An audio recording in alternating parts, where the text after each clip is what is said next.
যাত্রাপথের তরফ থেকে শ্রী অবন্তী ভট্টাচার্য এবং পণ্ডিত অরবিন্দ ভট্টাচার্যকে সংবর্ধনা দেওয়া হয়।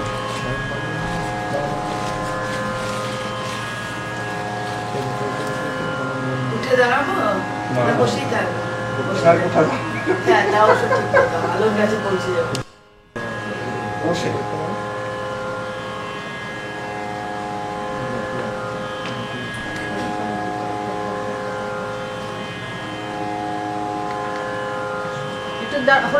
হলো না আমরা প্রবেশ করতে পারলাম না। এক সেকেন্ড ম্যাডাম, সরি। তোমরা ওই দিক থেকেই নাও। দাদা এক মিনিট হ্যাঁ ঠিক আছে। ছবি উঠলো না তো, যা যা যা।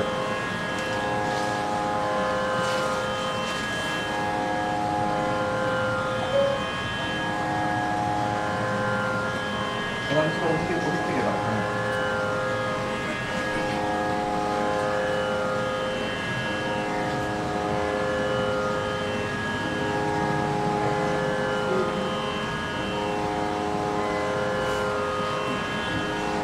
যাবো না। সামনে একটু তুমি তাকাও। আরেকবার দাও, দাদা, একটু আরেকবার ধরে, দাও। একটু ধরে। ওটা ধরো তো, আরেকবার পড়াও তো। হ্যাঁ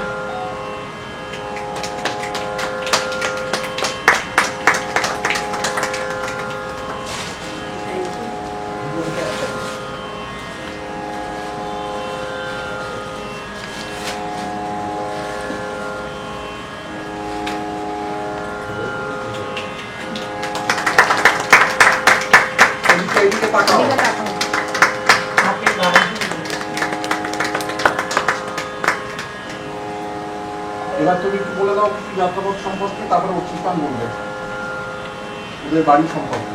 যাত্রাপথ কালচারাল সোসাইটি আপনারা জানেন যে অভিরূপ যার প্রাণ পুরুষ দীর্ঘদিন ধরেই কাজ করছে মূলত ভারতীয় শাস্ত্রীয় সঙ্গীত এবং সঙ্গীতের বিভিন্ন ধারা, সেটা বাদ্যযন্ত্র সঙ্গীত হতে পারে, সেটা ক্লাসিক্যাল আঙ্গিক যে কণ্ঠসঙ্গীত সেটাও হতে পারে, এবং এই সমস্ত ধারাগুলো বিশেষ করে আমাদের আগামী প্রজন্ম এই প্রজন্ম ভুলে যেতে বসেছে।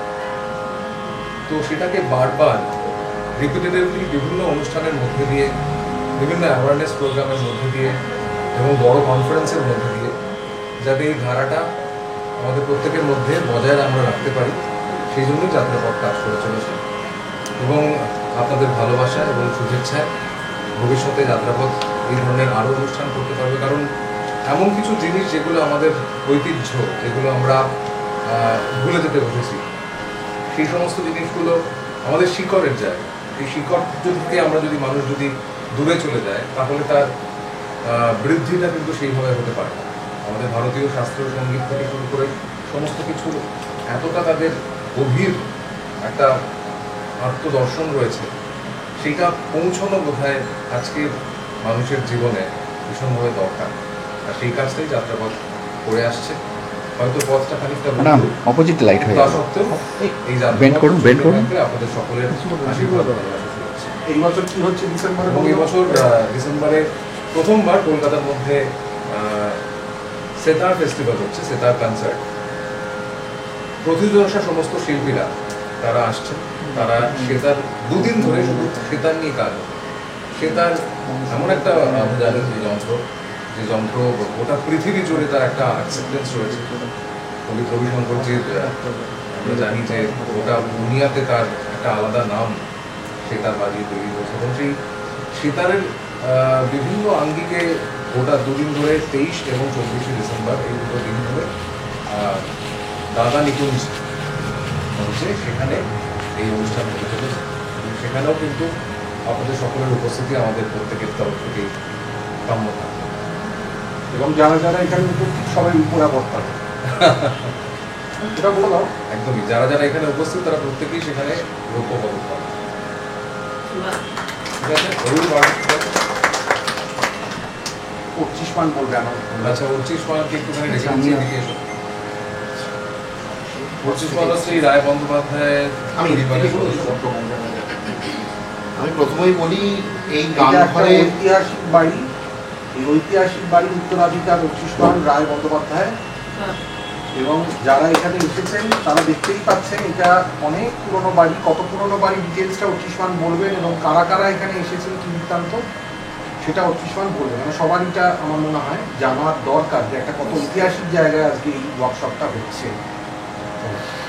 আমাদের এই ভিতটা 271 বছরের, তার আগে আরো 70 কি 72 বছর একটি মাটির বাড়ি ছিল। এটা আজকের কলকাতা তো গোবিন্দপুর, সুতানুটি এবং কলিকাতা নিয়ে, এটা আগে শ্মশান আরো কাছে ছিল, নিমপাড়া মহাশ্মশান, গঙ্গা কাছ থেকে বইতো। তো এটা একটা অস্থি বিসর্জনের ঘাট ছিল। আমি 12তম প্রজন্ম, যে এই বাড়ির যে প্রথম প্রজন্ম কেশব চক্রবর্তী, উনি এখানে এসে সাধনা করার জন্য, যেহেতু একটা খুব নিস্তব্ধ জায়গা দরকার, এই জায়গায় মায়ের পঞ্চমুখীর আসন তৈরি করে। মায়ের এবং এই ঘরে, তখন তো ঘর ছিল না, এই ভিতে রতন্তী কালী পুজোর দিন মায়ের দর্শন পেয়ে কালী পুজো এবং দুর্গা পুজো শুরু করে। পেছনে হরপ্রসাদ শাস্ত্রী গানের সাথে খুব রেলিভেন্ট। দুর্গা পুজোর দিকে না গিয়ে আপনাদের প্রথম থেকে আগাম শুভেচ্ছার প্রোগ্রাম খুব ভালো হবে বুঝতেই পারছি, এবং দুর্গা পুজোর সময় অবশ্যই আসবেন। আমরা আমাদের 333তম বর্ষে করছি এবারে। যাত্রাপত্র সাথে অভিরূপ দাস, সমাদিতরা সকলেই আছে, আপনারাও আসবেন, এখন তো নিমন্ত্রণ জানালাম। এবং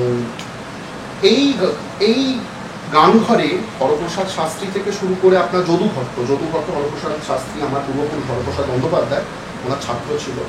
ধ্রুপদের খান্ডারবাণী ঘরানার একটা বড় মূল সূত্র এই গান ঘর, যেখানে আপনারা প্রোগ্রামটি করছেন। রবীন্দ্রনাথ ঠাকুরের প্রথম দিকের যে গানের গুরু, উনি গঙ্গানারায়ণ চট্টোপাধ্যায় এবং হরপ্রসাদ শাস্ত্রী, মানে আমার পূর্বপুরুষ, ওনারা এই গান ঘরে বসে যদুভট্টর সাথে এবং বঙ্কিমচন্দ্র চট্টোপাধ্যায়ের সাথে বসে আপনার ফার্স্ট ড্রাফট তৈরি হয়েছিল এখানে বন্দে মাতরম। পরে যদুভট্ট কপিরাইট ট্রান্সফার করেছিলেন পাবলিশ করার জন্য বঙ্কিমচন্দ্র চট্টোপাধ্যায়কে।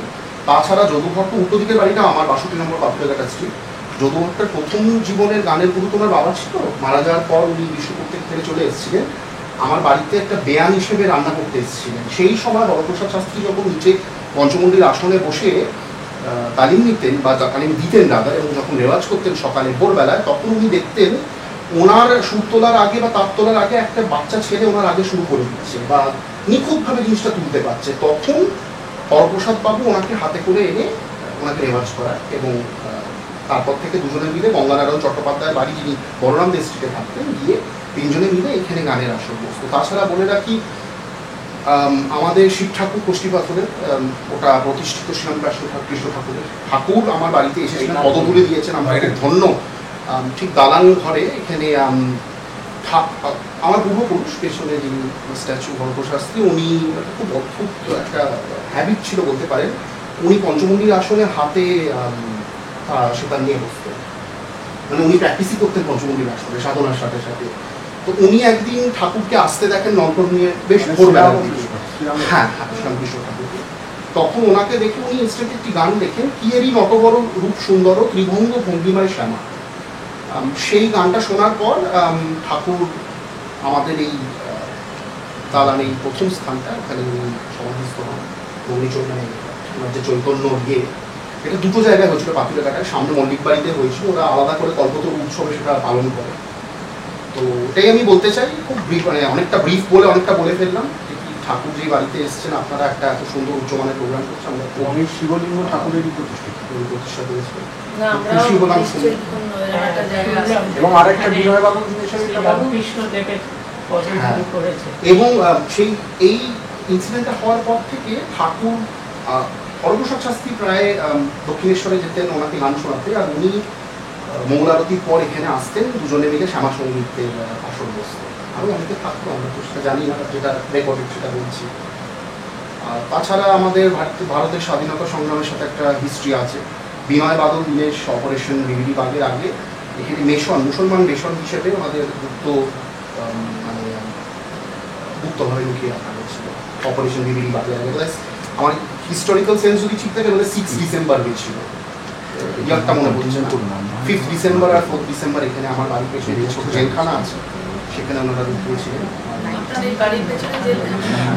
পুরোনো বাড়ি ম্যাক্সিমাম এই পাথুরিয়াঘাটা যেগুলো গঙ্গার কাছে নিচ থেকে ছোট ছোট প্যাসেজ আছে, যেগুলো একে অপরের সাথে লিঙ্ক। তো আমার পূর্বপুরুষরা যেহেতু নুনের দেওয়ান ছিল এখানে, ছোট ছোট নিচের ঘরগুলো একটা করে খালাসি তাদের নৌকো নিয়ে থাকতো, নিচ থেকে প্যাসেজ ছিল যেগুলো ওই পুরোনো তিনটে বাড়ি আর পাথুরিয়া ঘাটা রাজবাড়ি মানে জ্যোতিদ্রমন টেগোরের বাড়ি, তিনটাকে কানেক্ট করে গঙ্গার ঘাটের প্যাসেজে নিয়ে যেত। সেগুলো এখন সব কর্পোরেশন থেকে বন্ধ করে দিয়েছে।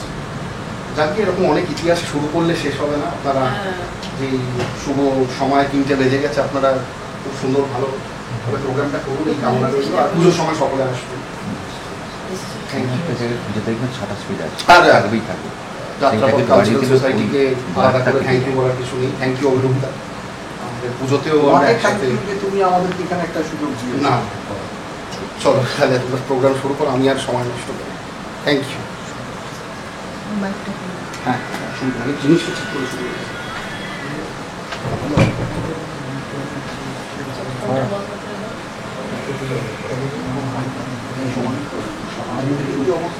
বৃষ্টি পড়লে কিন্তু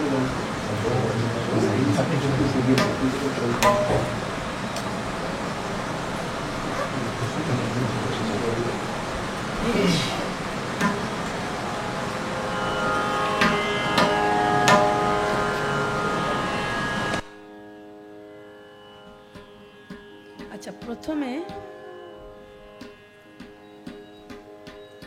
আমরা শুরু করি যে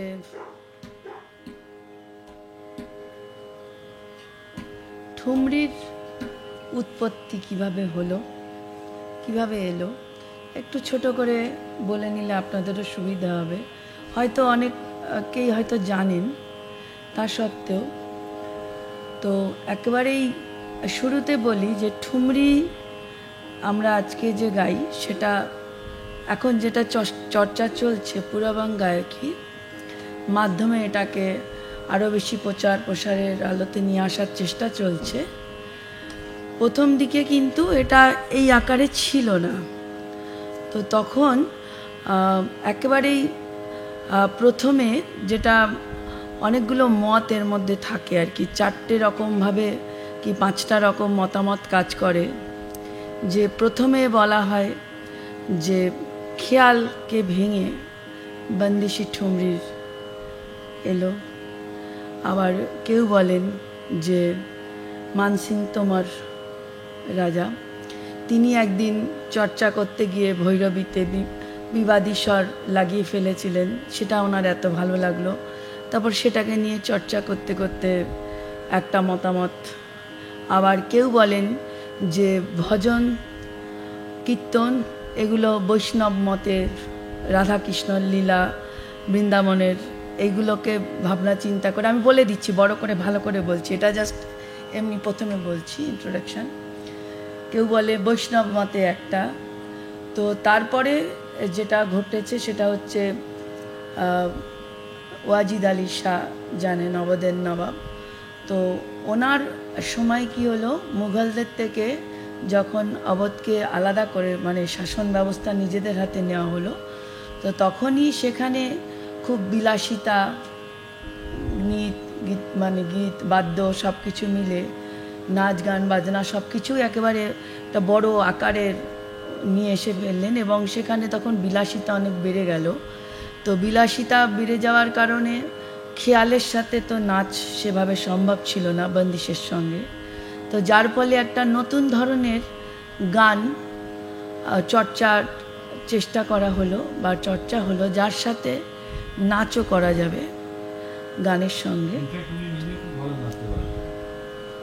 তো ওয়াজিদ আলী শাহ তো পরে, তারও আগে তার পূর্বপুরুষরা তখন এই ঠুমরির যে এখন যেটা আমরা দেখছি তার অনেকটা কি বলবো প্রচার প্রসার ওখান থেকে শুরু হলো। তো লখনৌ থেকে অনেক যারা লেখক কবি তারা এসেছিলেন, যারা বা গায়ক বাদক চর্চা করতেন, এমন অনেক গান তৈরিও হলো। সেগুলোকে আরও প্রচার প্রসার করা হলো করে এই ঠুমরি যেটা আমরা এখন গাইব বা এখন সবাই চর্চা করছেন, সেটা ঠুমাক না যেটা বলি আমরা, নাচ ঠুমাক, সেখান থেকেই তার সাথে গান যোগ হলো, ঠুমরির একটা নতুন রূপ।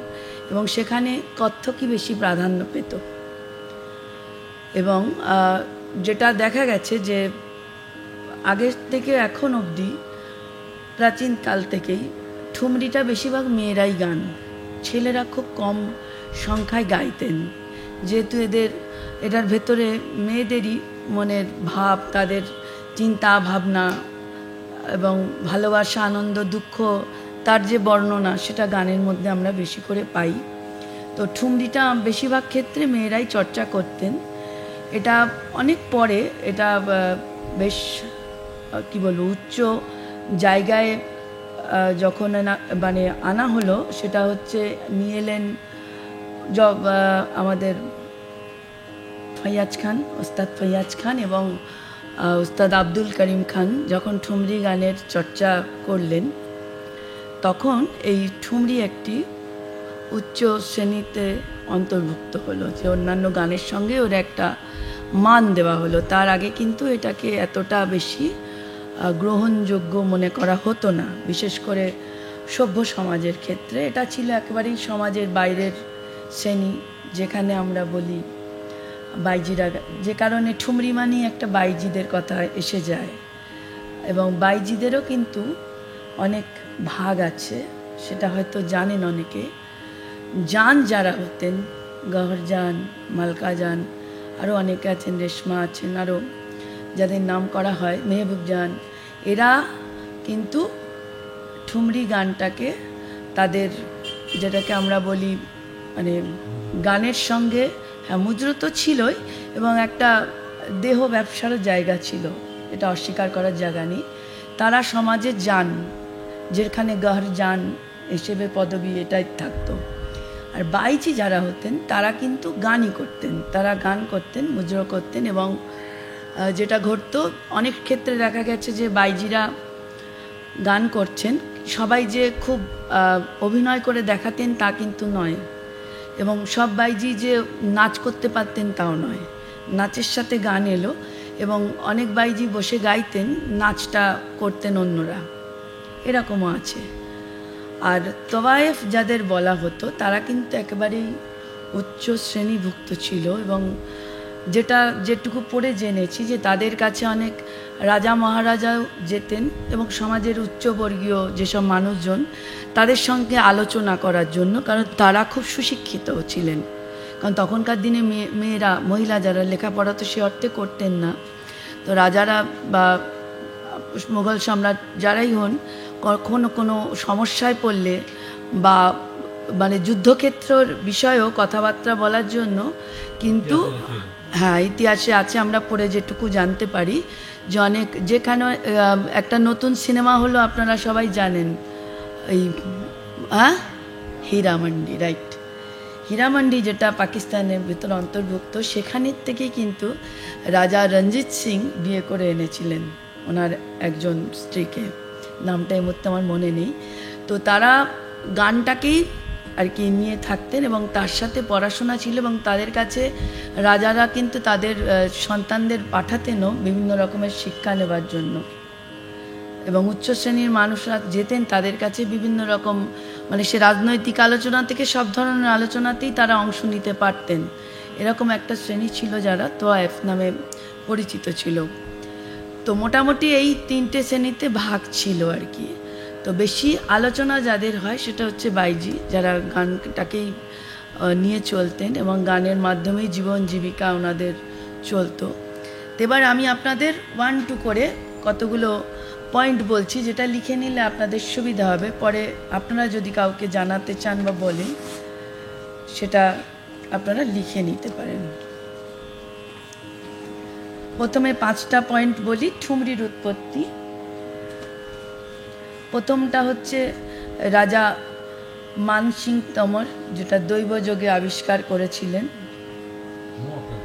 হ্যাঁ, এগুলো সবই মত, খুব একটা প্রাধান্য এগুলো পায়নি। হ্যাঁ, রাজা মান সিং তমর।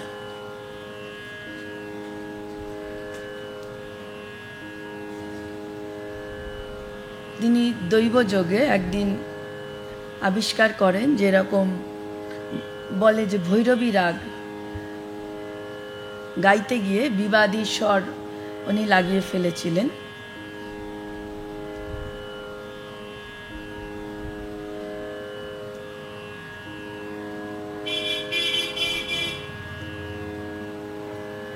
এবং সেটাকেই পরবর্তীকালে আরও বেশি করে উনি চর্চা করেন। তো সেটা প্রথম দিকে তোমরি বলা হতো, যেটা পরে ঠুমরি নামে সমাজে প্রচলিত হয়। হ্যাঁ, তোমর থেকে তোমরি।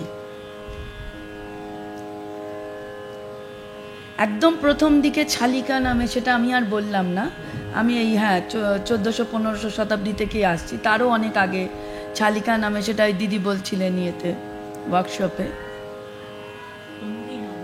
হ্যাঁ, মানসিং তোমার যেটা করলেন ওটা তোমরি নামে প্রচলিত হলো, ওটাকেই লোকের মুখে প্রচার পেতে পেতে ঠুমরি এলো, এটা একটা মত। দ্বিতীয় মত, যেটা মোটামুটি 1500 শতাব্দীর আশেপাশে মনে করা হয়, যে ভজন আর কীর্তন,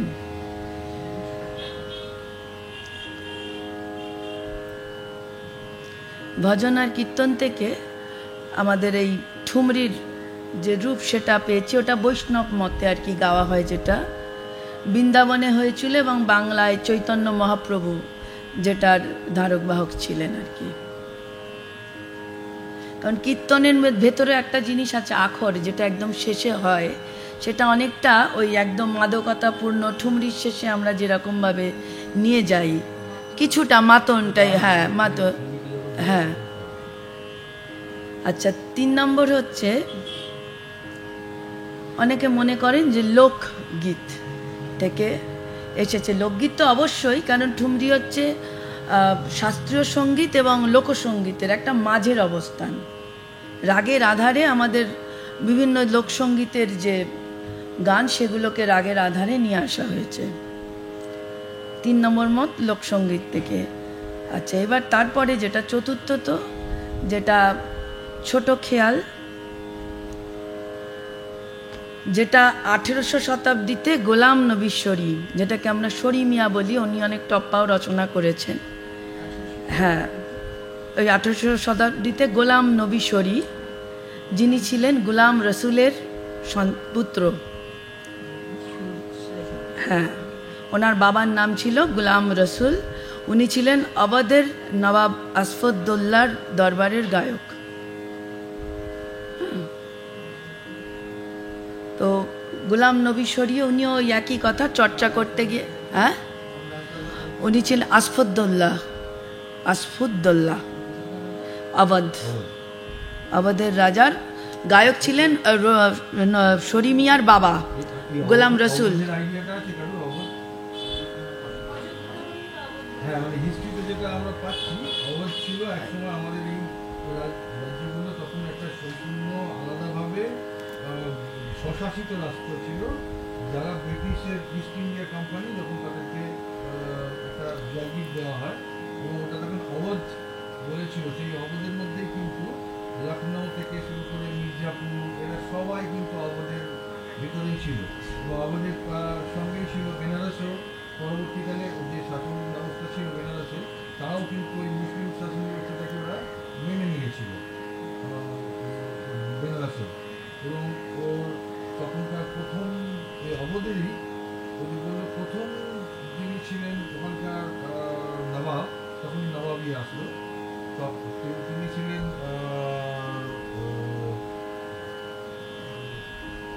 আসাদ আলী, আর শেষ তিনি ছিলেন আমাদের ওয়াজিদ আলী।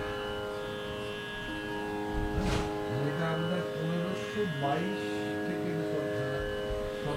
আচ্ছা, গেল চতুর্থ মত। এবার পঞ্চম হচ্ছে 1800 শতাব্দী। এটাই ও যেটা বললো সেটা খানিকটা, যে অবধ যখন আলাদা হলো তখন সেখানে অনেক চর্চা, মানে বিলাসিতার চর্চা আর কি, বিশেষ করে সেটা বেড়ে গেল, কারণ প্রচুর পয়সা আসতে লাগলো। এবার সেটা বিভিন্ন খাতে ব্যয় হতে শুরু হলো। এটা অনেক ওয়াজিদ আলী শাহের আগেই উনি যখন নবাবি পেলেন তখন তো তার কাছ থেকে প্রায় কেড়েই নেওয়া হলো সব যা।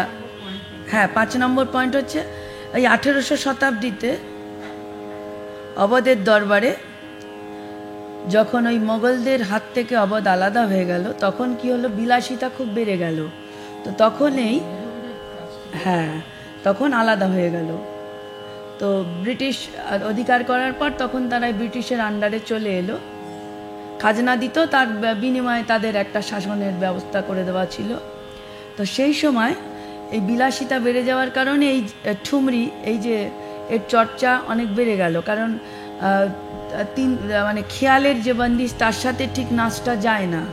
এবার রাজারা এমন জিনিস খুঁজতে লাগলেন যে বেশ একটুখানি হালকা গোছের, যেটা মনে দাগ কাটে, আবার অনেক আবেগ থাকবে, যার মধ্যে রোমান্টিক বিষয় থাকবে, সেরকম কিছু একটা গান সে চর্চা করতে করতে তখন ওইরকম একটা ফর্ম তৈরি হলো, যেটা আমরা এখন ঠুমরি হিসেবে পাই। তো এটারও আবার ভাগ ভাগ বুঝতে পারা যায়। লখনৌ থেকে এসে যখন নৃত্যগীতের সঙ্গে যেগুলো সঙ্গীত সেগুলো একরকম, বেনারস থেকে যখন এসে তারা ধ্রুপদ থেকে নিয়ে এসেছে, ধ্রুপদের কাজ। তখন ঠুমরিটা যখন বেনারসে চর্চা হয়েছে, ওখানেও চর্চা শুরু হয়ে গেছে। কিন্তু যেহেতু লখনৌটা ছিল খুব এনরিচড, তখন মিউজিক্যালি এনরিচড ছিল, এবং ওয়াহিদ আলী শাহ নিজেই তো ওখানেই ছিলেন actually। তো ওই কারণে ওখানকার গানের প্রভাবটাও বুঝতে পারবে। বেনারসের যে শব্দগুলো, তারা বেশিরভাগটাই হিন্দু প্রধান তাদের ছিল, এবং তার গানের শব্দগুলোতেও ওদের যে ভাষা ব্যবহার করেছে, লখনৌতে কিন্তু তাদের আবার তোয়াইফদের লফজগুলোই বেশি ওখানে অনেক সময় ব্যবহার করেছে ওরা, এবং ফার্সি শব্দ অনেক যে ঠুমরির মধ্যে পাওয়া যায়, এবার আসি ওই ওদের প্রভাব ভাষাতেই, ওখানে আছে। যে ঠুমরির কথা বেশিরভাগ হতো ব্রজবুলিতে। এর মধ্যে উত্তরপ্রদেশের মথুরার কিছু হিন্দি ভাষা ছিল, আর খড়ি বলি যেটাকে বলে সেটা হচ্ছে উর্দু শব্দ, এই দুটো মিশে গেছিল। হ্যাঁ, ব্রজবুলি তো ছিলই, তার সাথে কি হলো, যোগ হলো উত্তরপ্রদেশের যে মথুরার যে হিন্দি, এবং তার সাথে খড়ি বলি যেটাকে বলে, ওটা হচ্ছে উর্দু শব্দ।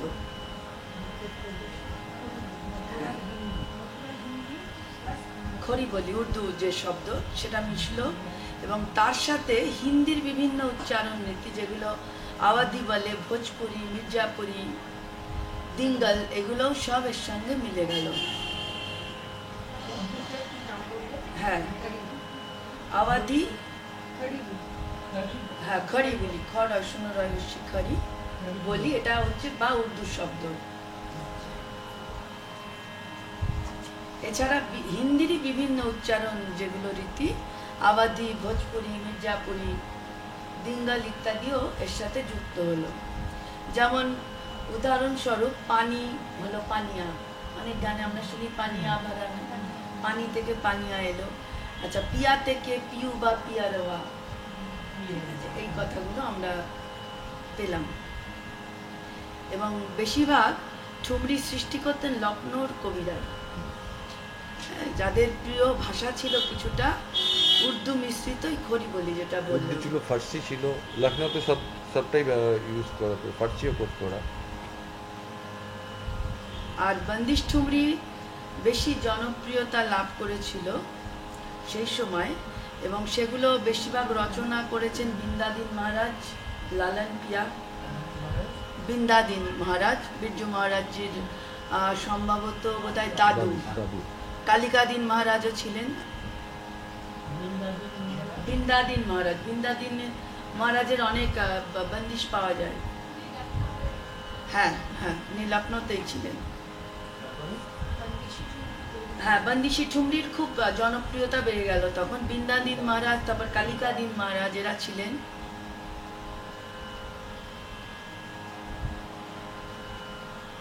এবং এগুলো বেশিরভাগই কিন্তু কত্থক নাচের সাথে করা হতো, কিন্তু সেটা কি হলো, করতে গিয়ে দেখা গেল যে খুব একটা ভালো লাগছে না, মানে মনের যে খোরাক, নেশার করার পরে যে আমোদ আহ্লাদ চাই, সেটা ঠিক এই বন্দিশ দিয়ে হচ্ছে না, কারণ একটা মাথার পরিশ্রম হচ্ছে। সেই জন্য এমন একটা নরম সরম একটা গানের রচনা দরকার, যেটার মধ্যে একটু আবেগ আছে, ভালোবাসার কথা থাকবে, রোমান্টিক বিষয় আসবে, তখন এই ঠুমরিটার প্রাধান্যটা বাড়লো আর কি। হ্যাঁ, ঘনাক্ষরী ও বন্দিশি ঠুমরির মধ্যে। আর ঘনাক্ষরী হচ্ছে, আমি একটা প্রকার ঘন অক্ষর যুক্ত যে ঠুমরি, আপনারা জানেন কি ঘনাক্ষরী ঠুমরি? হ্যাঁ, ঘনাক্ষরী মানে ঘন অক্ষর যুক্ত, এমন একটা ঠুমরি শেখাবো। আচ্ছা, এরপরে কি হলো, ঠুমরি এবার দুটো ভাগে এলো। একটি হলো বোল বানাও ঠুমরি, যেটার মধ্যে আপনার ভাব প্রধান, ভাবের স্বাধীনতা রইল, বোল বানাও ঠুমরি।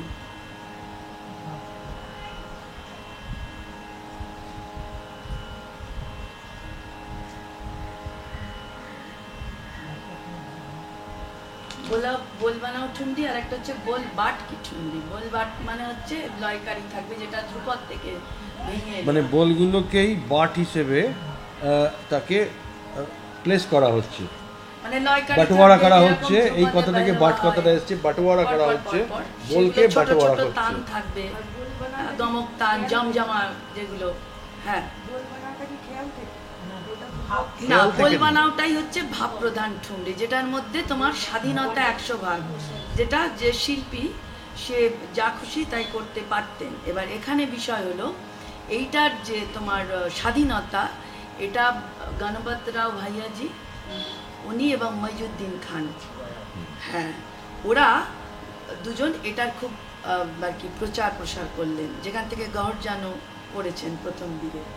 তো তারপর কি হলো, এইটাকে দেখা গেল যে এটাকে খুব নিচু স্তরীয়, কারণ যার যা ইচ্ছে করতে থাকলে সেটা তো কোনো আধার থাকছে না, আমার যেমন ইচ্ছে তেমন করছি, তো রাগের কোনো আধার থাকছে না, তখন এটা সমাজে খুব বেশি মানে স্বীকৃতি পেল না। তখন এই যে ভাবটা ঠুমরির, এটাকেই কি করা হলো, পরবর্তীকালে যারা খেয়াল গায়ক, ধ্রুপদ গায়ক, এরা একটা রাগের আধারে নিয়ে এলেন। যখনই এটা রাগের আধারে আনা হলো, তখন এটার একটা সমাজের স্বীকৃতিও পেল, এবং এর মধ্যে খেয়ালের যে কাজগুলো, ভাঙা কিছুটা তানকারির কাজ, বিস্তার, তারপরে যেটাকে আমরা লয়কারি বলি, সব কিছু একটু একটু একটু একটু করে এলো, যে কারণে এমনি বড় যে বোল বানাও ঠুমরি আমরা করব, তার মধ্যেও দেখতে পাবেন যে খটকা, মুরকি, গিটকিরি, বুকার, মিট, টপ্পার কাজ সবই কিন্তু থাকবে। লিখে নিতে পারেন যে বোল বানাও ঠুমরির মধ্যে খটকা, মুরকি, গিটকিরি, বুকার, মিট সব কাজই কিন্তু একটু একটু করে থাকবে। খটকা, মুরকি, গিটকিরি, বুকার, মিট, টপ্পার কাজ সবই কিন্তু এর ভেতর থাকবে। এবারে এইগুলো রচনা করেছিলেন যারা, তাদের মধ্যে কিছুজন আছেন হচ্ছে, আমরা নামগুলো পাই, যেমন ভাজির মির্জাওয়ালা কাদর, যাকে আমরা কাদর পিয়া নামে চিনি। একটি কাফির বন্দিশ আছে, রহি হ্যাঁ कैसे বিজুরি, আপনারা জানেন কিনা জানি না। হ্যাঁ হ্যাঁ, এবার রচয়িতা হচ্ছে ভাজির মির্জাওয়ালা কাদর, যিনি কাদর পিয়া নামে পরিচিত হয়েছিলেন। বৃন্দাদিন মহারাজ তো বললাম, ভাইয়া গণপত রাও এরাও ছিলেন, এবং বাকি ছিলেন লখনৌয়ের খুরশিদ আলী খান,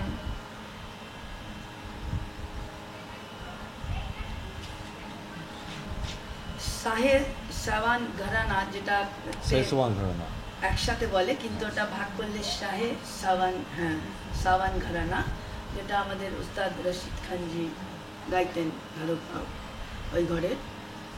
ওই ঘরের কণ্ঠশিল্পী ইনায়েত হোসেন খান উনি ছিলেন।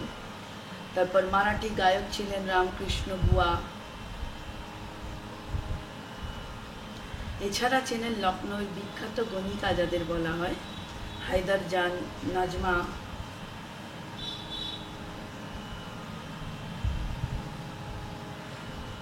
এছাড়া লালন পিয়ার নাম তো বললাম, বন্দিশি ঠুমরি ওনার। মথুরার ছিলেন সরস পিয়া, কালে খান যার নামে বোধহয় পরিচিত তিনি। নজর আলী, নজর পিয়া রামপুরের। এছাড়া ছিলেন বেরেলি আর রামপুরের সনত পিয়া, মাধব পিয়া, চাঁদ পিয়া। মাধব পিয়ার বন্দি যেমন সাচি কাহো, আমাদের ঠুমরিটা জানেন আপনারা, সাচি কাহো মোসে, হ্যাঁ ওটা, ওর মধ্যে মাধব পিয়ার নাম রয়েছে, ওটা মাধব পিয়ার রচনা। মাধব পিয়া, চাঁদ পিয়া, সনত পিয়া, এদের সনত পিয়ার নাম তো খুবই আমরা পাই। হ্যাঁ, চাঁদ পিয়া, মাধব পিয়া, সনত পিয়া।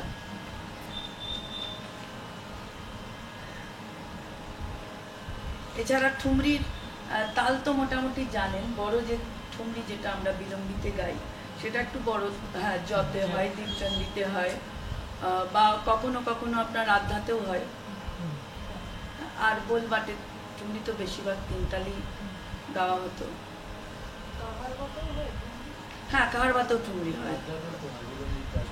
দাদরা না, বিলম্বিত দাদরাটাতে সাধারণত হয় না। এবার যদি ব্যতিক্রম একটা একাত্তর থেকে অথেন্টিক থাকে, ফরম্যাটে যেটা হচ্ছে তার থেকে অনেকে নিজের এক্সট্যাসি নিয়ে নিয়েছে। কেউ কেউ কিছু, আমি যদি কিছু দাদরা কিছু- তাহলে সাধারণত ঠুমরি কখনো করিনি, দেখিনি। হ্যাঁ, সেটা আছে। যেমন আর একটা জিনিস আপনারা হয়তো অনেকেই জানেন বা জানেন না, গজল নুমা দাদরা বলে। এইটা এক টাইপের দাদরা। এই দাদরার ভেতরেই যে দেখবেন পুরোনো দিনে শোনা যায় অনেক দোহা বা শের ঢোকানো হয়, একটা দাদরায় প্রায় 1-1.5 ঘন্টা গাওয়া যায়। এমনি আমরা কি জানি, দাদরা হচ্ছে একটু চটুল প্রকৃতির, একটু ছোট, 5-7 মিনিটে, কিন্তু সেই দাদরাগুলো আধ ঘন্টা 1 ঘন্টা গিয়ে দেওয়া যায়। কেননা বিভিন্ন রাগের আশ্রয় তো নেওয়া যায়। ঠুমরি দাদরা তো পিওর কোনো রাগে হয় না, বন্দিশি ঠুমরি ছাড়া, তাতেও মেশানো হয়। বন্দিশি ঠুমরির মধ্যেও আমরা মেশাই একটু, কিন্তু এমনি মিশ্রই বেশিরভাগ ঠুমরি। তো গজলনুমা দাদরার মধ্যে ওই শেরগুলোকে অনেক বেশি ব্যবহার করা হয় বলে একটা দাদরা অনেক বড় আকার হয়। ঝগড়াটাও ফ্রি আমার কথার সাথে, তাহলে এই তো দাদরা রেকর্ড হচ্ছে। ও আচ্ছা, এবার ঠুমরিতে যেটা হবে, রাধা কৃষ্ণ প্রেম, পায়েলের ঝঙ্কার, শ্বাস ননদের ঝগড়া, এগুলো ঠুমরির বিষয়ে আমরা দেখেছি। আর হচ্ছে শৃঙ্গার রসাত্মক, কিন্তু করুণ রস, বীর রস, ভক্তি রস আছে। আর মোটামুটি ঠুমরি নিয়ে বললাম। এবার চৈতি তো আপনারা জানেন, চৈত্র মাসে গাওয়া হয়। হ্যাঁ, আর কি কাজরি বর্ষাকালে, কাজরি হচ্ছে বর্ষাকালে। ইউপি, বিহার এসব জায়গাকার যে ফোক লোকসঙ্গীত, তার আধারেই কাজরি বেশিরভাগ রচনা করা হয়। এগুলো এক একটা দেখো ধারা, সাওয়ান, রসিয়া, সবই এগুলোই বর্ষাকালে। হ্যাঁ হ্যাঁ, ঝুলাও তাই। এবার কখনো এটাতে রাধাকৃষ্ণর বর্ণনা থাকে, কখনো কিন্তু রাম সীতার বর্ণনাও থাকে। হ্যাঁ, তারা দোলনায় দুলছে, এইরকম নানা রকম। সাওয়ান, রসিয়া, যে আজ বিরাজ মে, হোলি রে রসিয়া। এবার এগুলো বোধ হয় যতদূর মনে হয় যে কাউকে, বিশেষ কোনো মানুষকে উদ্দেশ্য করে গাওয়া, মানে রসিয়াটা এটা ঠিক বলছে আমি জানি না, রসিকজনের উদ্দেশ্যে গাওয়া, সেই জন্য কি রসিয়া কিনা এটা ঠিক বলতে পারবো না। হ্যাঁ, এগুলোকে রসিয়াই বলে। এবার এটা কেন বলে এটা ঠিক না। রসিয়াটা তোমার হ্যাঁ, হোলির সাথেও যুক্ত। কেননা এই যে আজ বিরাজ মে হোলি রে রসিয়া, এই আর কি। এখানে রসিকজনকে উদ্দেশ্য করে বলা হচ্ছে, কখনো রাজাকে উদ্দেশ্য করে। এবার গানের জন্য একজন তো উপলক্ষ লাগবে, যাকে ভেবে আমি দুঃখ, আমার রাগ, আনন্দ, হতাশা এগুলো প্রকাশ করব। এবার কখনো সেটা রাজা হিসেবে আসছে, কখনো শাম হিসেবে আসছে, কখনো রসিয়া হিসেবে। এবার এটা জায়গায় বদল হয়ে যাচ্ছে। প্রকৃতির থেকে উঠে এসছে গান, তার থেকে বেশি ঘরের মধ্যেই গানগুলো তৈরি হয়েছে। আচ্ছা, এই কেননা বিষয়ে আর গানগুলো কারো তৈরি কাছে করেছে কিছু তো কি মেয়েরাই প্রশ্ন বেশি। আছে? তো তাদের বললাম যা যা তার দেখতে মধ্যে- পেত চোখে, তার মধ্যে দিয়েই তারা তাদের জগৎটাকে তৈরি হ্যাঁ, করত। এগুলো কি হয়েছে, আমরাও অনেক মানে পড়ে আস্তে আস্তে জেনেছি। একবারে জানিয়ে দিলাম কেন, এগুলো লাগবে। কেননা শাস্ত্রীয়, উপশাস্ত্রীয় যাই বলুন, শাস্ত্র তো আছে। আর শাস্ত্র না জানলে আমি কি করতে যাচ্ছি, কেন করব, এগুলো না জানা থাকলে যে কোনো জিনিসই করাটা খুব মুশকিল। আমি একটা রাস্তায় গেলেও আমি হয়তো দুটো রাগ মেশাতে চাই, বা এখানে এটা মিশবে কি না, বা মেশালে কি ঘটতে পারে, এটা না জেনে করাটা তো খুব, এবার আমাদের নিশ্চয়ই করতে গিয়ে অনেক সময় ভুল হয়। জানলাটা কি সেটাকে বন্ধ আবার করে দেবো? আমার মনে হয় ভালো না, ওটা প্রিয় তোমাকে বন্ধ করে দাও তো। মশাও ঢুকছে। হ্যাঁ,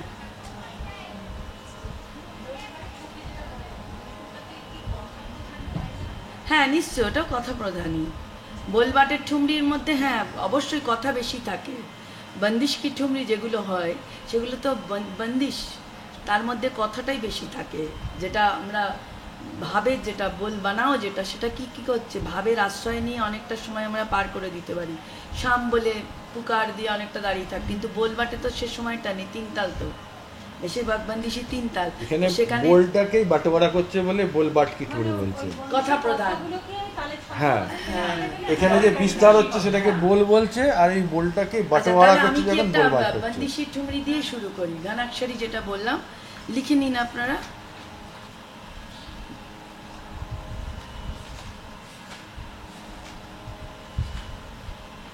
बंदिशी आगे आसुक, बंदिश ठुमरी दिए करी। देखो रुको ना छैल गैल मरी, रुको ना এটা মিশ্র কাফিতে আছে, छैल गैल मरी, मत कर बरजो रिशाम, रिशाम बनवारी जी, है बनवारी जी है नटवर गिरिधारी,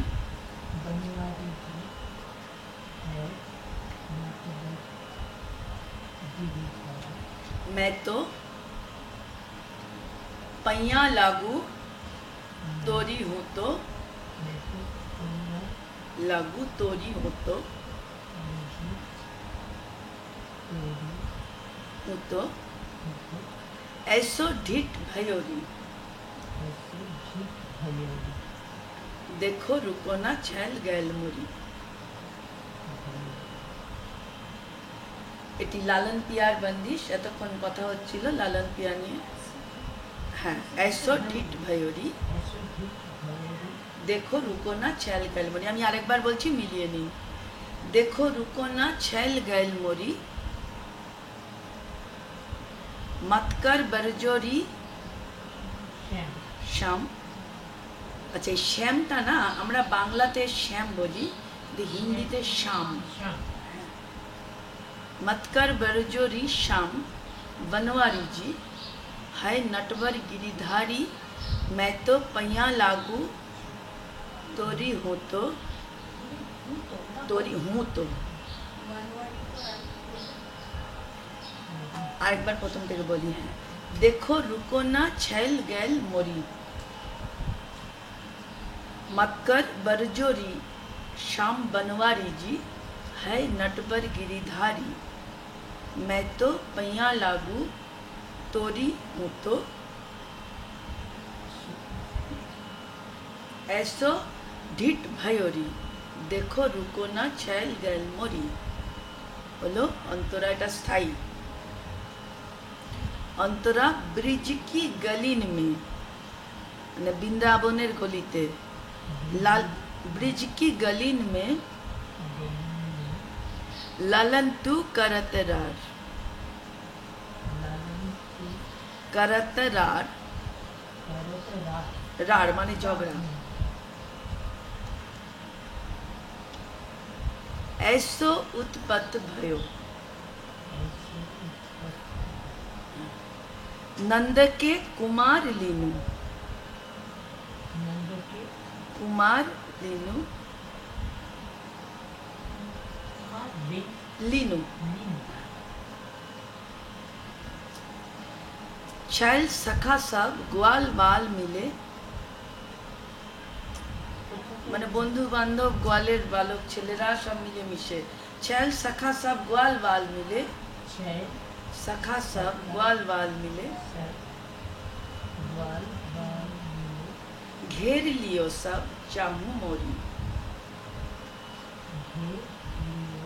सब चाहूं मोरी, मोरी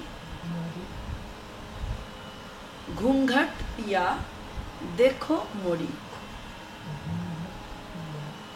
देखो मोरी ऐसो ढीठ भयोरी, भयोरी देखो रुको ना छैल गैल मोरी।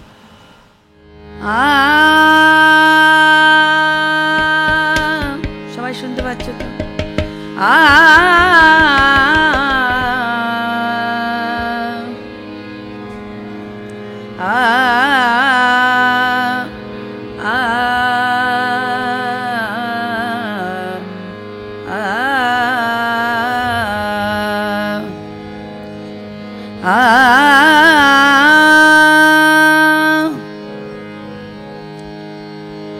देखो रुको ना चल गल मोरी, हाँ देखो रुको ना चल गल मोरी, हाँ देखो रुको ना चल गल मोरी, हाँ रुको ना चल गल मोरी। मत कर बर जोरी श्याम बनवारी जी है नट बर गिरीदारी, मैं तो पैया लागू तोरी हो तो ऐसो ढीठ भयोरी, देखो रुको न चल गल मोरी, हाँ देखो रुको न चल गल मोरी।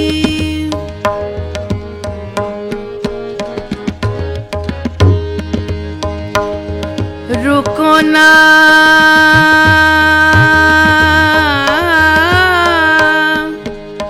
रुको ना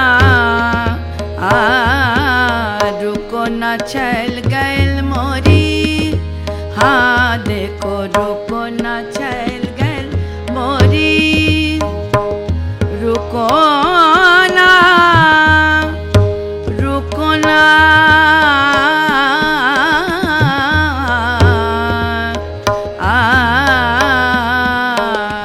रुको ना रुको ना चल गल मोरी, हाँ देखो रुको ना चल गल मोरी।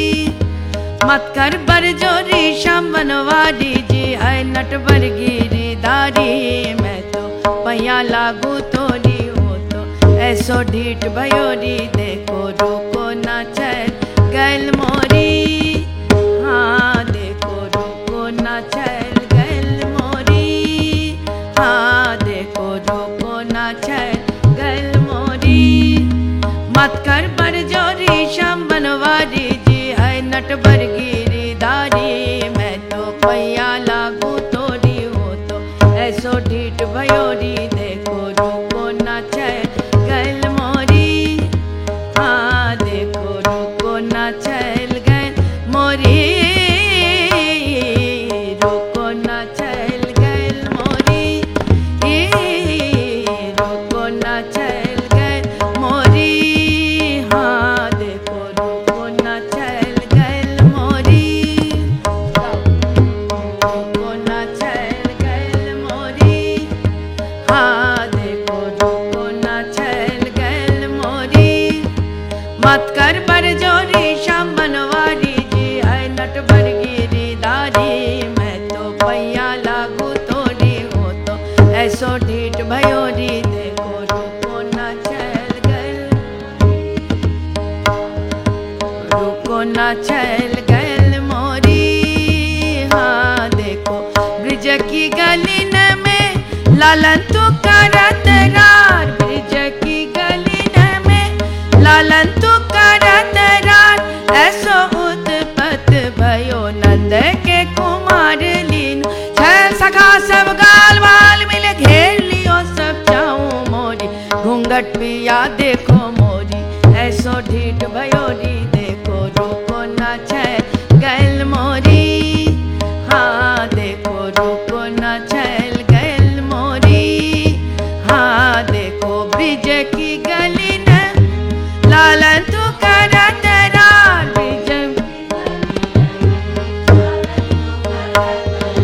ब्रिज की गली न में लालन, ब्रिज की गली न में ऐसो उत्पत भयो नंद के कुमार लीन, छह सखा सब गाल वाल मिले घेर लियो सब चाऊ मोरी, घूंघट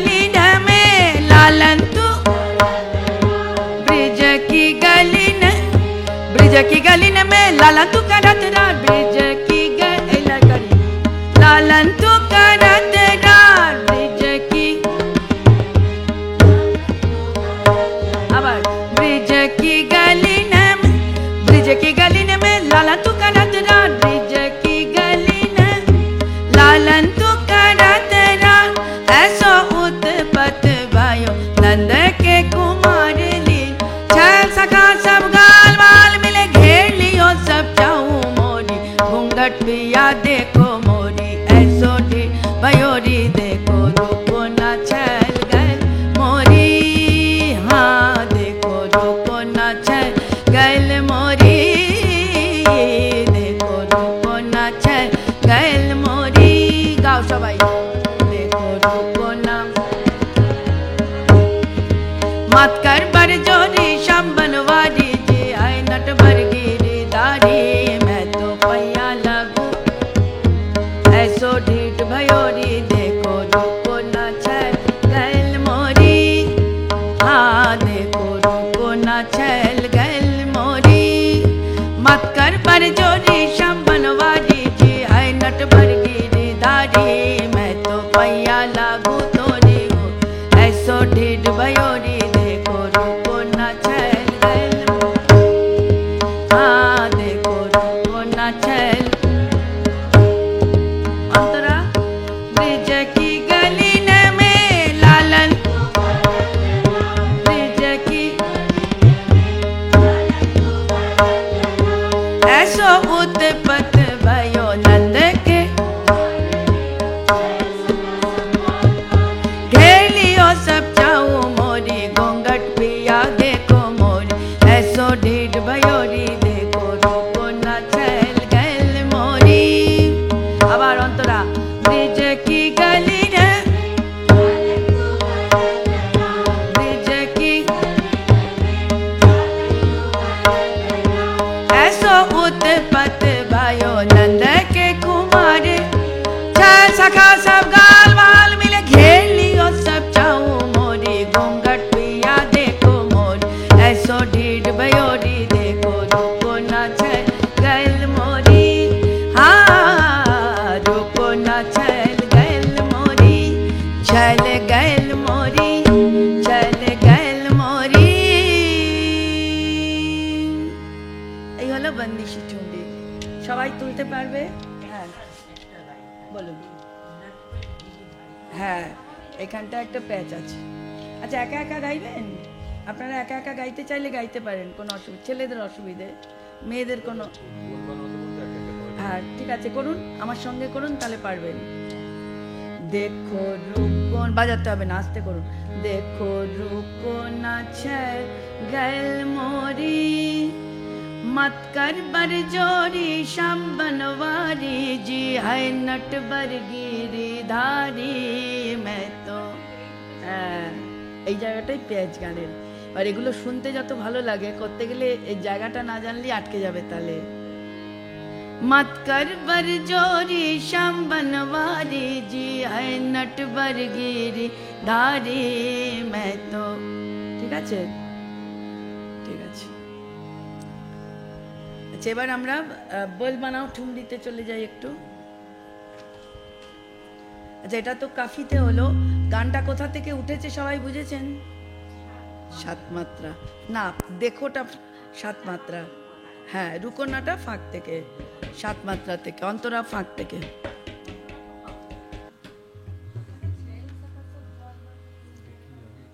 হ্যাঁ বলো দেখাবো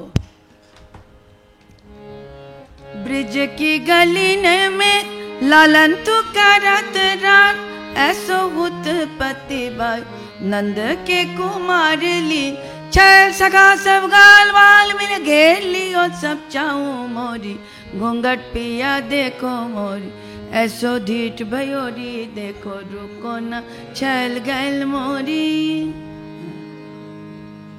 এবারে সাথে চাইলে তানও করতে পারেন সানি দা বাবা গরে দানি রুকো না छैल गैल मोरी দানি দা পা দানি মা পা দা মা গরে দানি দা রুকো না छैल गैल কাফি দু একটা টানের মধ্যে করাই যায় মোট কথা গান যেন নষ্ট না হয় মানে আমাদের কি বলবো টানকারী বা যাই করি না কেন আমার প্রধান জায়গা হচ্ছে গানটা সেটা যেন কোনোভাবে ক্ষতিগ্রস্ত না হয় আমার কাজকর্ম অলংকার যাই করব গানটাকে সুন্দর করার জন্য গানকে ছাপিয়ে কিছু যাবে না এটা মাথায় থাকতে হবে আচ্ছা, এবার জটতাল অনেকেই জানেন, কার কার জানা নেই?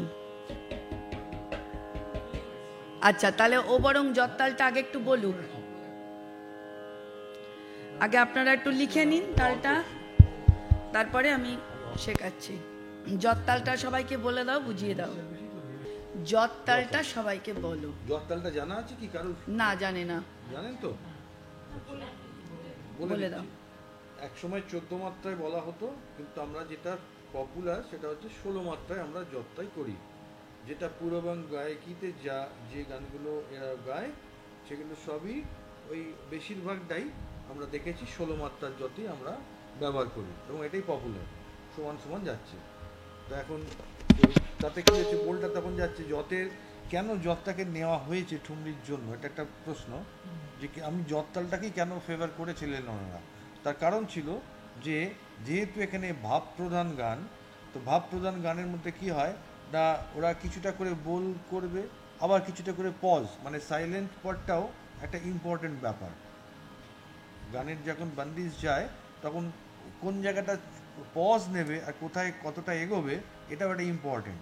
তো এই তালটার প্রকারটাই এরকম, ঠেকাটাই এরকম যাচ্ছে যে ওখানে প্রত্যেকটা বাণীর পরে পরে এই পজটাকে আমরা ব্যবহার করতে পারি। সেই জন্য জটতালে এত পপুলারিটি হয়েছে ঠুমরি গাওয়ার ক্ষেত্রে। জটতালে ঠুমরি গাইতে সমস্ত শিল্পীরাই যারা প্রকৃত অর্থে ভালো গায়, মানে চিন্তা ভাবনা করে, তারা সব জটটাকে নিয়েই করতে শুরু করে, কেননা ওখানে ওই বিলম্বিত অংশটা বেশি পাওয়া যায়। হ্যাঁ, তো এখন এক্ষেত্রে কি হচ্ছে, ধা একটা অফ, ধা ধিন, ধা ধা তিন, তা তিন, ধা ধা ধা ধিন, ধা। এইবার এটা হচ্ছে যেমন একতাল বিলম্বিতের ক্ষেত্রে যেরকম আমরা একটা ঠেকা জানি, যা একতাল, সেটাই যখন আমরা কম লয় চলে যাই তখন সেটা বিলম্বিত একতাল হয়। কিন্তু আমরা তো প্র্যাকটিক্যালি তো সেটা ব্যবহার করি না। প্র্যাকটিক্যালি যেটা গানটা গাইবার প্রয়োজন অনুপাতে পজটা যখন বেড়ে যায়, তাহলে আমার টাইম ডিফারেন্স বেড়ে গেলে ওখানে আমাদের খানাপুরি দিতে হয়। খানাপুরি শব্দটা ওই জন্যই এসছে যে খানা যেটা, সেটাকে ফিলার দিয়ে আমরা ভর্তি করছি বলে ওটা খানাপুরি হলো। তাহলে এই যে এই ক্ষেত্রেও জটের যে ঠেকাটা, আমি এটা কমন ঠেকা বাজাচ্ছি, না হলে শিল্পীদের নিজস্বতা অনুযায়ী অনেক সময়তেই তারা এটাকে একটু অদল বদল করে বাজান। তো এবার আমাদের এক্ষেত্রে এখন আমরা যেরকম যাব, তো আমি একটা ঠেকাটাকে একবার বাজিয়ে দিলেই বুঝতে পারা যাবে। প্রথমত বইতে লেখা থাকবে ধা ধিন, ধা ধা ধিন, এরকম করে থাকবে, কিন্তু যখন বাজাচ্ছি তখন আমরা কী বাজাচ্ছি,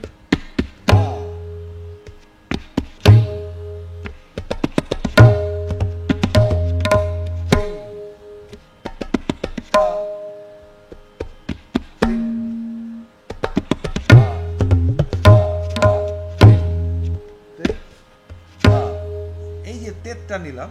এটা কোনো কোনো তবলা বাদক তারা আবার ওখানে তে দে কে তে দেন, এটা অনেকে বাজায়, কেন না ওই সিগনিফিকেন্সটা দেওয়ার জন্য সময় আসছে। হ্যাঁ, এটা কারণ কিন্তু এইটাই, এই ওই যে অ্যাকচুয়ালি বল যেটা প্রপার ঠেকায় কিন্তু ওগুলো নেই, কিন্তু ওইটাকে ব্যবহার করা হয়। কিন্তু আমরা যেটা ব্যবহার করি, আমি যেটা ব্যবহার করি বা অনেকেই ব্যবহার করতে পারেন, সেটা আমরা একটা তেত দেখাই। হ্যাঁ, সেটা গানের চলতে চলতে এবার বাকিটা বুঝতে পারবো। আশা করি কারো কোনো কনফিউশন নেই তোর মধ্যে। তাহলে আমি এবার ওকে ছেড়ে দিচ্ছি, ও গানটা নিয়ে এগো। আচ্ছা, এবার এই যে বলছিলাম পানি হয়ে গেছে পানিয়া, তা আমরা মিশ্র খাম্বা যে ঠুমরিটা শিখবো সেটা পানিয়া দিয়ে শুরু। পানিয়া ভরন कैसे जाऊं। খাম্বাতে তো কি পঞ্চম নেবো? साथ থাক না, ক্ষতি তো নেই। पानिया भरन कैसे जाऊं, मग बिच रोकत कुंवर कन्हैया।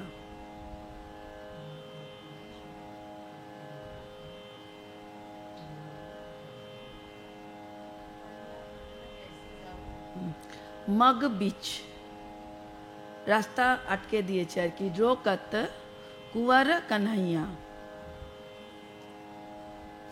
তারপর অন্তরা কদম কি छैया में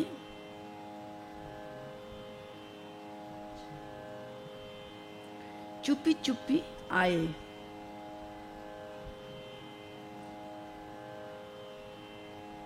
क्या करूं सखी कैसे बताऊं,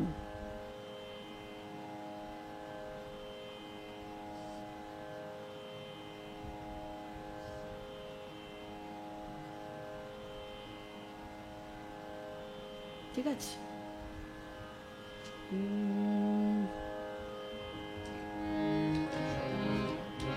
হ্যাঁ হ্যাঁ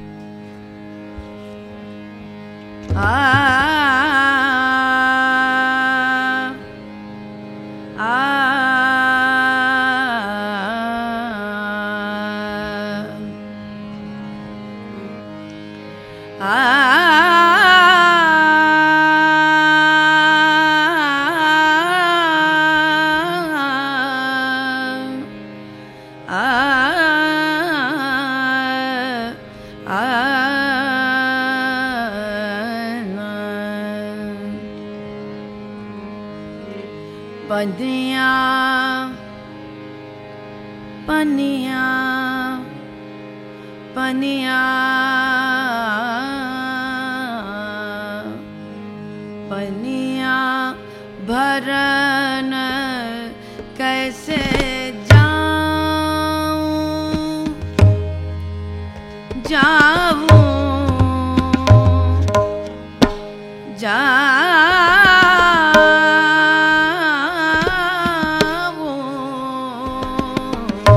पनिया भरन कैसे जाऊं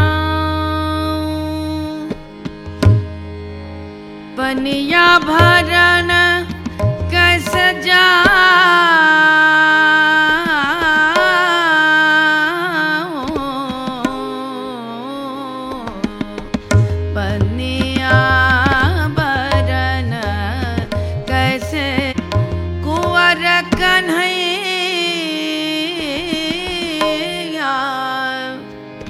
अरे कुंवर कन्हैया पनिया भरन कैसे जाऊं जाऊं जाऊं जाऊं पनिया भरन पनिया भरन कैसे जाऊं। এখানে বলেছিলাম খটকা মুরকি গিটকিরি পুকার মিট টপ্পা এগুলো হচ্ছে আমাদের দিয়েই ঠুমরিকে তৈরি করতে হবে। তো এর মধ্যে খটকা কোনটা, পনিয়া যেটা আমাদের পুরাণবঙ্গের বিশেষ জিনিস, পনিয়া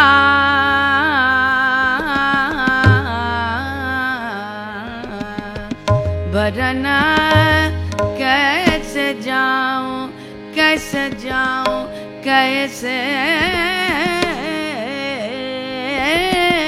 जाऊं पनिया भरन कैसे जाऊं। ঠিক আছে, করুন আপনারা একটু চেষ্টা করুন। पनिया भरन सा गा गा मा गा रे सा पनिया भरन कैसे जाऊं जाऊं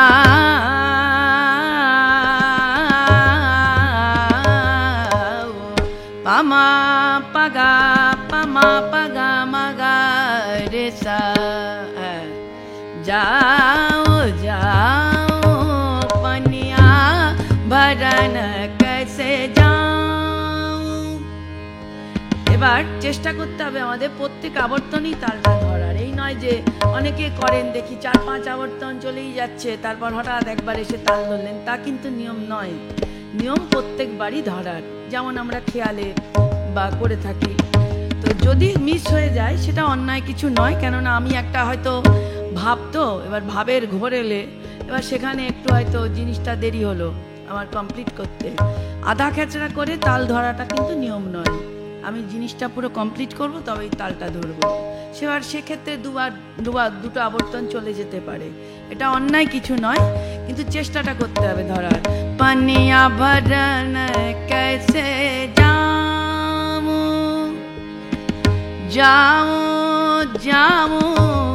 এবার আমি যদি বলি একটা কথা নিয়ে যাও,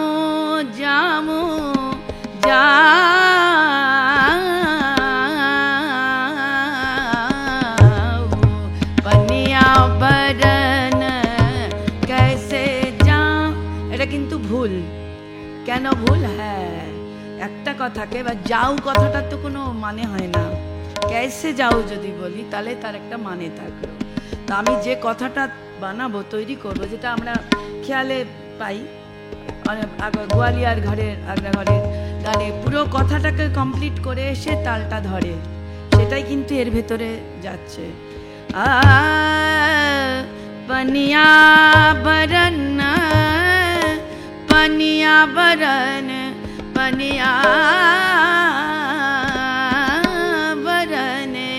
कैसे जाऊं, पनिया भरन कैसे যাবো। এবার ছোট ছোট মুরগির কাজ, যাবো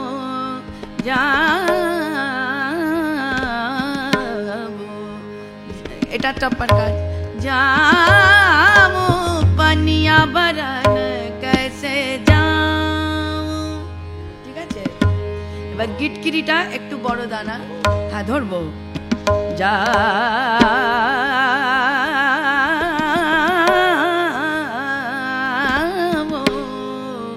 যাবো পানিয়া ভরন कैसे যাও। সঙ্গীতা করো।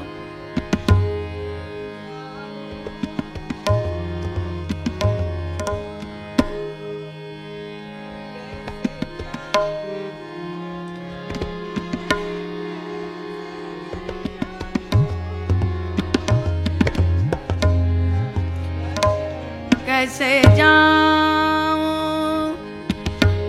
সোনালি করবে?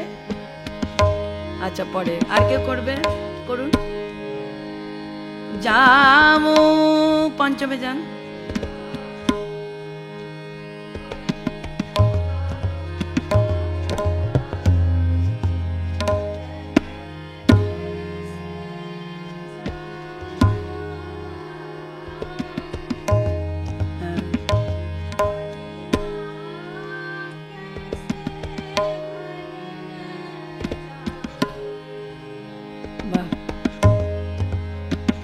ভরন कैसे যাও। কোনো ভয়ের কিছু নেই, কারো ইচ্ছে থাকলে করো। তুমি করবে? না, করবে না। আপনি করবেন? আপনি করবেন? করুন। যাও পানিয়া ভরন कैसे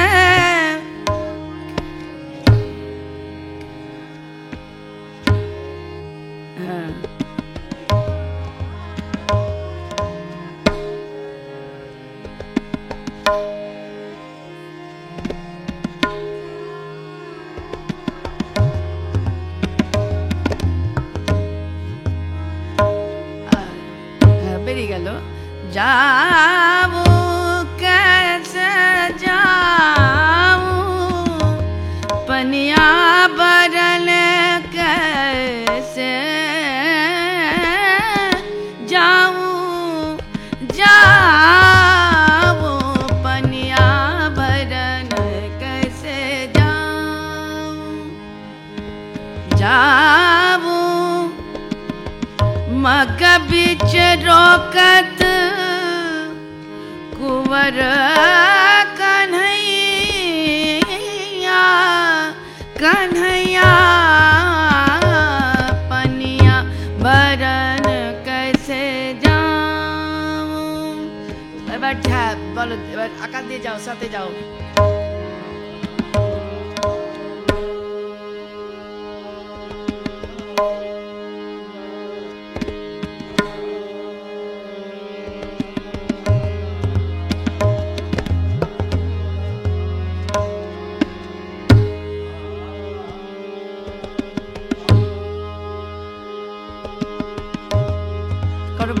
বড় করে তাল ধরো, কথা দিয়ে। पनिया बरन कैसे जाऊं, कैसे जाऊं,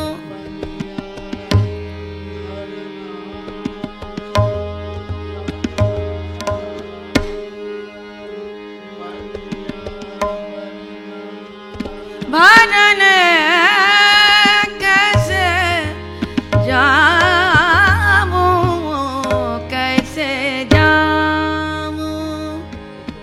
करो तुम, करो पिछन থেকে করো, করো। যাবো সাথে থেকে করো তোমরা, করো করো, মাইক তো নেই শুনতে পাবো না, জোরে বলো।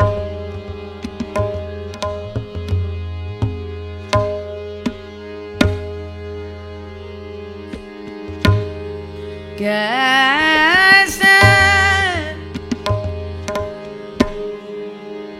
कैसे जाऊं, कैसे जाऊं,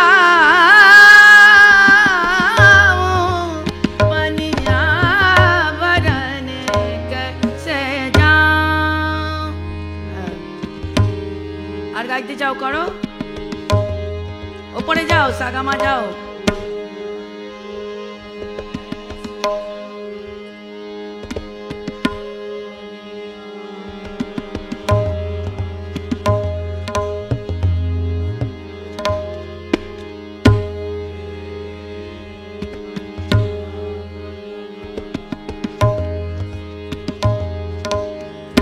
मग बिच रोकत कुंवर कन्हैया,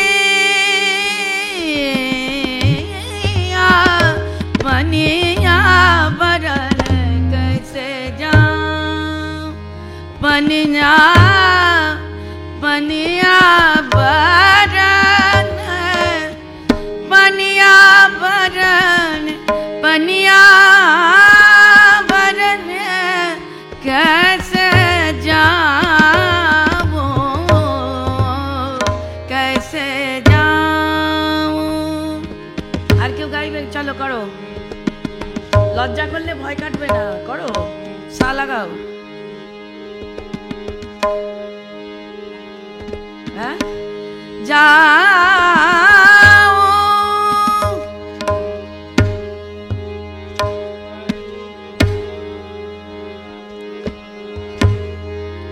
बरन कैसे जाऊं, अरे जाऊं कैसे जाऊं, जाऊं पनिया बरन कैसे जाऊं, कैसे जाऊं, कैसे जाऊं, मग बीच रोकत कुंवर कन्हैया, कन्हैया पनिया बरन कैसे जाऊं। যেখানে থাকবে সেখান থেকেই সময় আসবে, এই চেষ্টাটা করবে সবাই।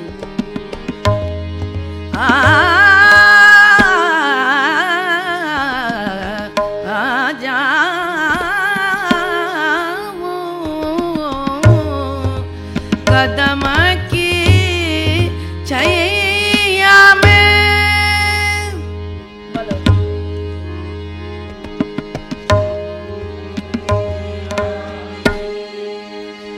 कदम की छैया में, साथ के नाम में ना क्यों,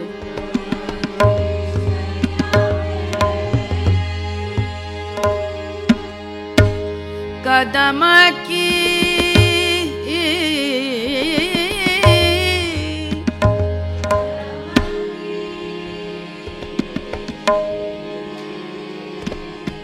कदम की, कदम की छैया में,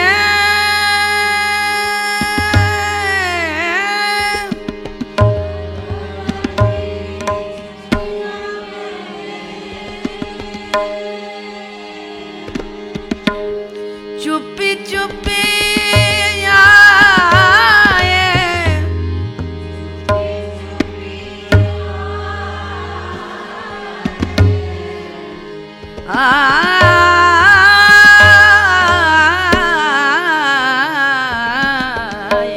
আশা বলে নামলাম।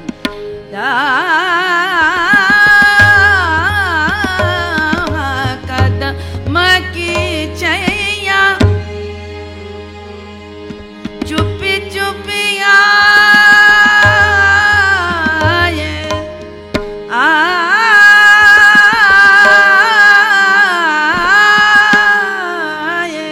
करो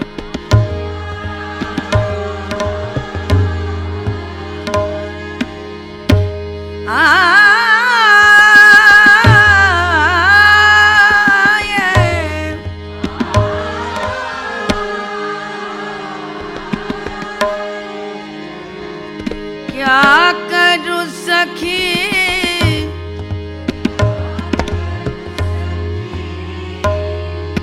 क्या करूं क्या करूं क्या करूं क्या करूं सखी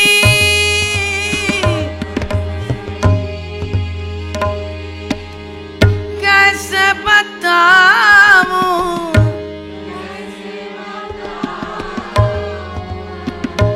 क्या करूं सखी कैसे बताऊं पनिया भरन कैसे जाऊं पनिया भरन कैसे जाऊं तीन ताल पनिया भरन জিনিসটা হলো তো, এইবার একটা কোশ্চেন আসবে যে কোশ্চেনটাতে আমরা তবলাটাকে ডবল করবো মানে এটা ছোট কথা হয়ে গেল।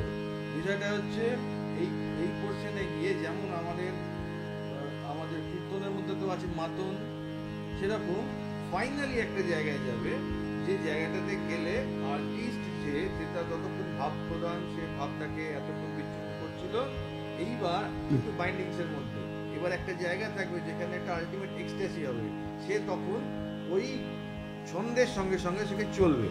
এবং এই ব্যাপারটাতে এখানটাকে আমরা যেরকম বাজানো হয় পুরাবাঙ্গের ক্ষেত্রে বিশেষ করে দুরকম লগি, এটাকে লগি বলা হচ্ছে। এবার লগি কথাটার অনেক সন্ধান করে দেখা গেছে, এটা আমি এই ভেরি রিসেন্ট পণ্ডিত নয়ন ঘোষের সঙ্গে আলোচনা করলাম। উনি বলছেন যেটাকে আমিও খুঁজে পাইনি, কিন্তু লগ্গেয়া কথাটা থেকে এসছে। লগ্গেয়া কথাটা কোথা থেকে এসছে বলছে, দেখা যাচ্ছে আগেকার দিনে তো যখন তায়েফরা গান করতেন বা গানের যে মাহল হতো, তখন একটা পোর্শনে গিয়ে ওই যে বলছিল না প্রথমে যে দাঁড়িয়ে বাজাতে হবে, তখন কিন্তু সত্যিই তাই হতো। মানে একটা শেষ পর্যায়ে এসে, যেমন আমরা কীর্তনে এখন দেখেছি যে মাতনে তখন সবাই দাঁড়িয়ে একসঙ্গে হাত তুলে করে, সে ওখানেও ওই রকম সবাই দাঁড়িয়ে পড়ে এবং তবলা প্লেয়ারও দাঁড়িয়ে বাজাতেন, কোমরে বাঁধা থাকতো, তবলা বেঁধে নিয়ে বাজাতেন। মানে সেই ছবি আছে যে আমাদের যেন চেরকিও বাজাচ্ছেন, হ্যাঁ আব্দুল মিয়া বাজাচ্ছেন, হারমোনিয়াম তবলা মিরাসি যাদের বলতেন, এবার সারেঙ্গি প্লেয়ার সবাই তখন দাঁড়িয়ে পড়তেন, বাজাতেন। এবার এইটা তখন, এবং যিনি গাইছেন তিনিও তখন নৃত্য ভাবতে যখন চলে গেছেন, মানে আলটিমেট জায়গাটা একটা চূড়ান্ত পর্যায়ে গেছে। এইবার যে চূড়ান্ত পর্যায়ে দাঁড়াও কথাটা ভালো করে বুঝিয়ে দিয়ে হবে। এবার যে চূড়ান্ত পর্যায়ে যাচ্ছে, এইখানে যাওয়ার সময় তো আমাদের ক্ষেত্রে পুরাবাং গায়কিতে যে বাজনাটা বাজানো হয় সেটার মধ্যেও কিছু মজাদার ব্যাপার আছে। যেমন আমি যদি এখন পরিষ্কার এখান থেকেই একদম সোজাসুজি চলে গেলাম চৌবনে গিয়ে বাজাতে শুরু করে দিলাম, সেটা একটা পর্যায়ে হলো। কিন্তু যেটা বেনারসের ঠুমরি যে স্পেশালিটি যেটা হচ্ছে, সেখানে কিন্তু একটা রস তৈরি করা হয়, যেটা তবলার সঙ্গে গানের ওইখানে একটা জায়গা থাকে। এবং এই যে জায়গাটা, এই পোর্শনটা আমরা লক্ষ্য করে দেখেছি, যা যদি কত্থক নাচের ক্ষেত্রেও দেখা যায়, তখন তবলার বোল দিয়ে কিছুক্ষণ বোল হওয়ার পর গদ ভাও বলে একটা জায়গা থাকে। রিসার্চ করে দেখা গেছে গদ ভাও তো ওখানেও কি থেকে দিন না না দিন দিন না থেকে দিন না না, ওই যে ওখানেও ওরা করে আ থেই থেইয়া থেই থেইয়া, মানে ওখানে কিছু বল নেই, শুধু দা আর থেইয়া, কিন্তু তার এক্সপ্রেশনটাকে শুধু বিভিন্ন রকম করছে।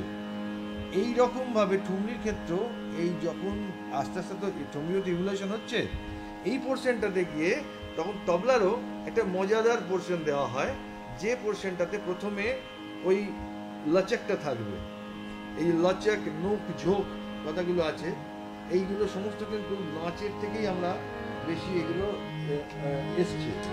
লচকটাকে, নুক ঝোঁকটাকে, মানে তিন দিন না, তিন না, ওরা গানের মধ্যে করবে পানিয়া ভাড়ানা, মানে ভাগ ভাগ করছে, সেইগুলো হচ্ছে নোক ঝোঁক হচ্ছে, আবার লচকও থাকে।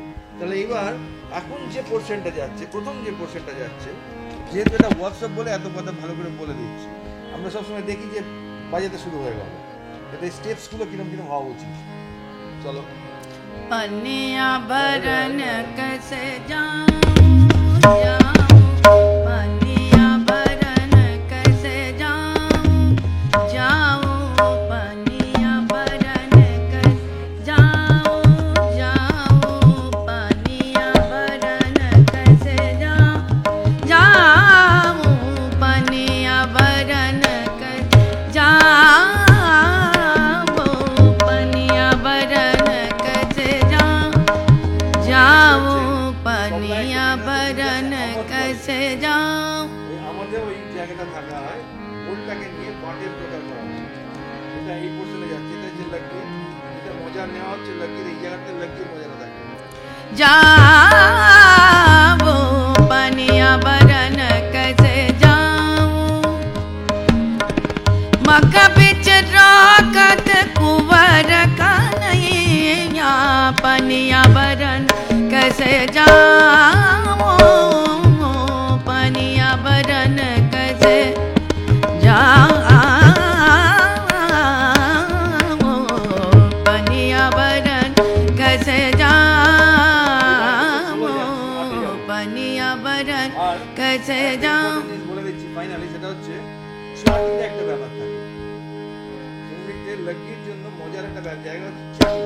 এই চাটিটার ক্ষেত্রে আমি এটা অথেন্টিক অনেকের সঙ্গে আলোচনা করেছি। এই চাটিটা দিয়ে বলা হচ্ছে, এটা নয়নদা আমাকে রিসেন্ট বললেন, যে তখন ওই যে বলা হচ্ছে যে নাচের যে পোর্শনটা উঠছে, তখন কি হচ্ছে ফিক্স আপ করা হতো নাচের পায়ের, আমি যতক্ষণ দুলবো ও তো দুলছে, তাহলে একটা জায়গা থেকে ফিক্স আপ করতে হবে, যেখান থেকে তৎকার ওরা নাচের বলে, বা ওর ওর ওই ওই তখন ওর পায়ের বেশি ঘোরার জায়গা থাকছে না, তখন ওই একটা জায়গা থেকে ঘুরতে হবে। এই দুজনের ফিক্স আপটা হয় ওটা দিয়ে, সেটা তখন पनिया भरन कैसे जाऊं पनिया भरन कैसे जाऊं। এখানে কিন্তু তানকারি সব হবে। पनिया भरन कैसे जाऊं पनिया गाओ पनिया भरन कैसे जाऊं पनिया भरन कैसे मग बिच राकत कुंवर कन्हैया मग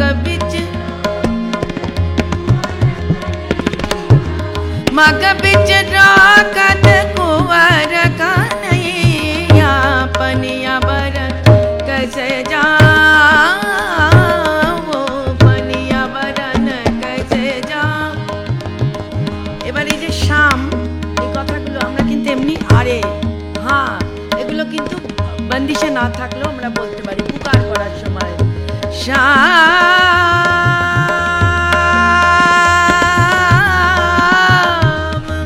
এইভাবে পুকার যাবে।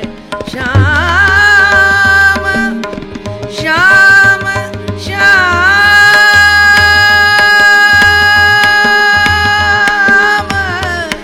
শাম শাম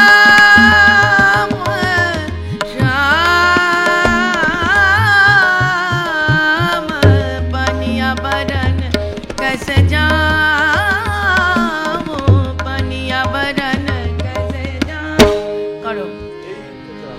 मग बिच राकत कुंवर कन्हैया पनिया भरन कैसे जाऊं। এবার পুরো গানের কথাটাকে আমরা চাইলে ঘোরাতে পারি।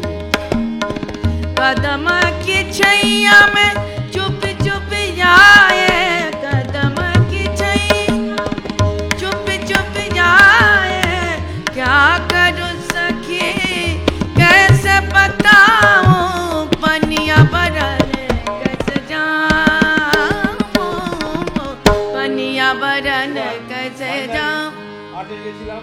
4 2 এবার আমি একদম টপে চলে যাব पनिया बरन कैसे পোর্শনটা যাচ্ছি এখান থেকে লাগি থেকে আমরা যখন লড়ি হয়ে গেল এই যে লড়ি কথাটা আমরা বলি এটার একটা কারণ আছে মানে যখন রেলা অঙ্গে যায় রেলাকে ভেঙে মধ্যিয়া কালেড়ি বলা হয় মানে তখন ওই ছোট ছোট ছোট ছোট দানাগুলোকে দেখানো হয় তাহলে একটা অত বড় তো থাকছে না গানটাও ছোট হয়ে গেল আমার ঠিকাটাকেও ছোট করে নিয়ে এলাম এইবার ফাইনালি তখন একদম চূড়ান্ত জায়গায় গিয়ে যে মাতন যেটা হয় মানে যেমন আমরা অন্য গানের ক্ষেত্রে দেখি ঠুমরিতে কিরকম হচ্ছে এখানে जाऊं पनिया बरन कैसे जाऊं जाऊं पनिया बरन जाऊं जाऊं पनिया बरन कैसे जाऊं जाऊं पनिया बरन कैसे जाऊं पनिया बरन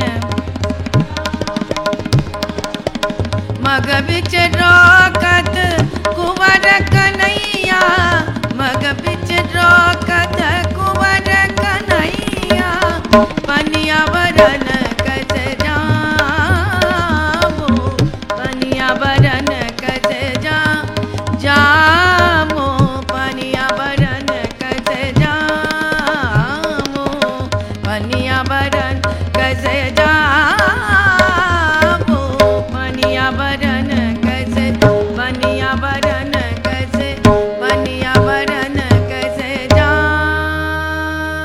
जामो जामो কারো কিছু প্রশ্ন আছে হ্যাঁ পুরনো যে ঠিক ভালো কোশ্চেন পুরনো ঠুমরিতে কিন্তু লগ্গির পরে আবার একটা লাইনকে টেনে নিয়ে শেষ করতে হবে যাতে আবার ফিরে বনিয়া বরন कैसे যা এখন আমরা সেটা অনেকেই করেন আমি করি না বা আমাদের ঘরে দিদিও করেনি আপাজিকেও কখনো করতে শুনিনি তো সেই জন্য আমরা সেই অর্থে করি না কিন্তু এটা চলন ছিল মানে যেখান থেকে শুরু করেছি ওখানে এসেই আবার মিলিয়ে দিলাম ব্যাপারটা বলুন না লগ্গির ব্যাপারটা এবার যখন ভবিষ্যতে গাইবে তখন